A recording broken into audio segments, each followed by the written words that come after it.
What is up, guys? It's Jamie here, and today we're taking a look at my Line 6 Helix floor unit, and I'm going to show you some of the stuff I do with it. I know this might look crazy, but it's really not.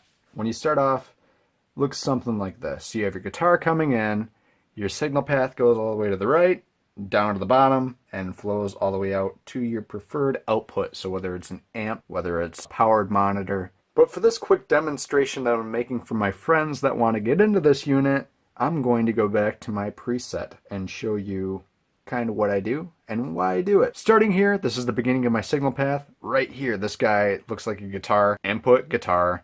I have an input gate. It's a noise gate, and I have a threshold and decay set for this first preset. So the next thing, when we scroll to the right, which is where our signal path travels, we have an A-B split. So this A-B split determines whether your guitar flows here and then out, or down to this B chain, up, and then out. This first one is set to A, goes right over to our compressor, bypasses all this stuff here, goes to a tube screamer kind of thing, into my angle meteor, which is based off of the Angle Fireball 100 head. Keeps going over. You have the volume pedal, which is changed by using the expression pedal here, and it's very smooth. And then continuing on, we have a noise gate to kind of kill any residual noise that might be going on, and it's set to its own threshold. Coming right down here, we have our first block that's activated. We have a cave reverb, a duct delay, which is a specific sort of delay that I like, and then it continues out to my 1/4-inch cable that goes to the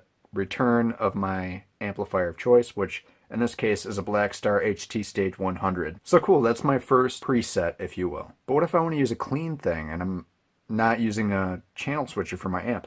I press that.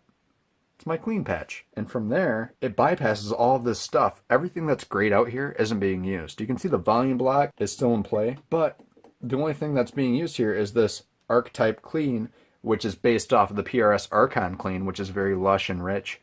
A nice full sounding clean amp, its own dedicated hall reverb, and then a vintage digital delay. Sounds great. Here we have my lead channel, which activates all this different stuff here again. Has my compressor, Scream 808, Angle Meteor again.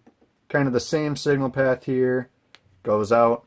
The only thing that's really changing here, if we click the rhythm and scroll over to this output, which is where your entire signal path stops within Helix, it goes back to your amp or your powered monitor of choice. The output level is set to 0 dB. When I press this lead channel, it sets it to 4.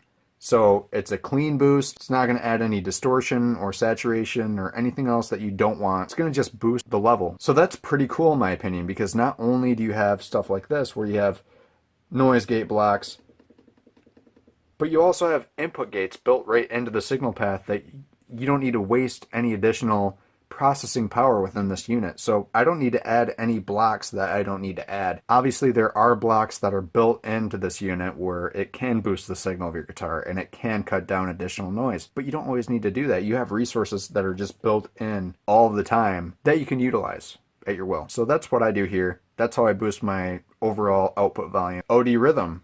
What happened here? Between these two patches, you can see that some stuff is getting grayed out and some stuff is activating.